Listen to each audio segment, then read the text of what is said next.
ایک وقت تھا جب دنیا چند بڑی سلطنتوں کے درمیان تقسیم تھی اور طاقت کا توازن یورپ کے چند امیر اور طاقتور ممالک کے ہاتھ میں تھا۔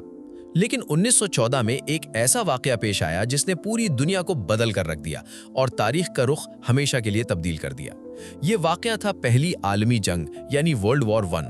یہ جنگ بظاہر یورپ میں شروع ہوئی، لیکن اس کی آگ نے پوری دنیا کو اپنی لپیٹ میں لے لیا اور انسانی تاریخ کی سب سے تباہ کن جنگوں میں سے ایک بن گئی۔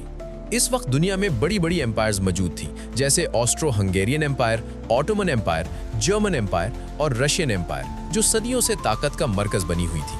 لیکن ان سب کے درمیان سیاسی دشمنیاں، فوجی مقابلہ اور اتحادی نظام اتنا پیچیدہ ہو چکا تھا کہ ایک چھوٹا سا واقعہ بھی پوری دنیا کو جنگ میں دھکیل سکتا تھا۔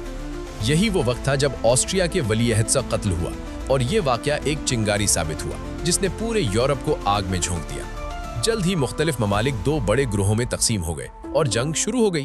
ابتدا میں یہ جنگ یورپ تک محدود تھی، لیکن دیکھتے ہی دیکھتے یہ ایشیا، افریقہ اور دیگر خطوں تک پھیل گئی۔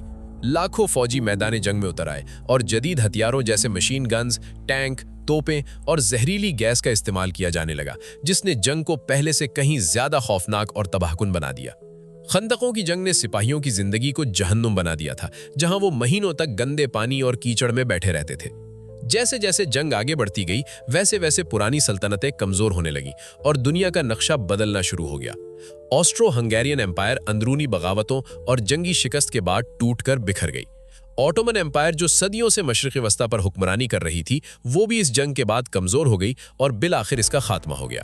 اسی طرح روس میں 1917 کا بڑا انقلاب آیا جس نے رشین ایمپائر کو ختم کر دیا اور ایک نیا سیاسی نظام وجود میں آیا۔ جرمن ایمپائر بھی جنگ میں شکست کے بعد ٹوٹ گئی اور یوں یورپ کی پرانی طاقتوں کا نظام مکمل طور پر بدل گیا۔ اس جنگ کا سب سے بڑا اثر یہ ہوا کہ دنیا کا نقشہ دوبارہ بنایا گیا۔ جنگ کے بعد کئی نئے ممالک وجود میں آئے۔ پولینڈ ایک بار پھر آزاد ملک بن گیا۔ چیکوسلوواکیہ اور یوگوسلاویہ جیسے نئے ممالک وجود میں آئے اور بالٹک ریاستیں بھی آزاد ہو گئیں۔ یورپ کا سیاسی نقشہ مکمل طور پر تبدیل ہو گیا اور نئی قومیں سامنے آئیں۔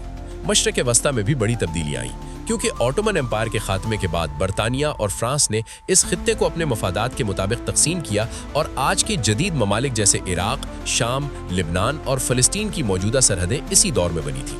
اس تقسیم نے آنے والی دہائیوں میں بھی اس خطے کی سیاست اور تنازعات پر گہرا اثر ڈالا۔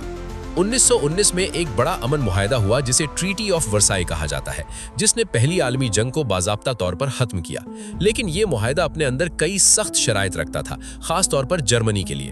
جرمنی پر بھاری جرمانے لگائے گئے، اس کی فوج محدود کر دی گئی اور اس کی زمینوں کا بڑا حصہ چھین لیا گیا۔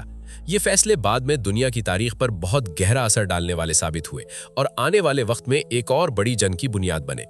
اسی دوران دنیا میں ایک نیا بین الاقوامی نظام بنانے کی کوشش کی گئی اور لیگ آف نیشنز قائم کی گئی تاکہ مستقبل میں ایسی عالمی جنگوں کو روکا جا سکے۔ لیکن بدقسمتی سے یہ تنظیم اپنی طاقت اور اثر میں کمزور ثابت ہوئی اور مکمل طور پر عالمی امن قائم نہ کر سکی۔ اس جنگ کے بعد دنیا کے طاقت کے توازن میں بھی بڑی تبدیلی آئی۔ یورپ کی پرانی برتری کمزور ہو گئی، جبکہ امریکہ ایک نئی عالمی طاقت کے طور پر ابھر کر سامنے آیا۔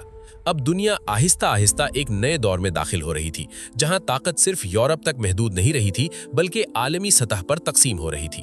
آخر میں اگر دیکھا جائے تو پہلی عالمی جنگ صرف ایک فوجی تصادم نہیں تھی، بلکہ یہ ایک ایسا تاریخی موڑ تھا جس نے سلطنتوں کو ختم کیا، نئے ممالک بنائے، عالمی سیاست کو بدل دیا اور جدید دنیا کی بنیاد رکھ دی۔ آج ہم جس دنیا کو دیکھتے ہیں، اس کی سرحدیں، اس کی سیاست اور اس کا عالمی نظام بڑی حد تک اسی جنگ کے اثرات کا نتیجہ ہے۔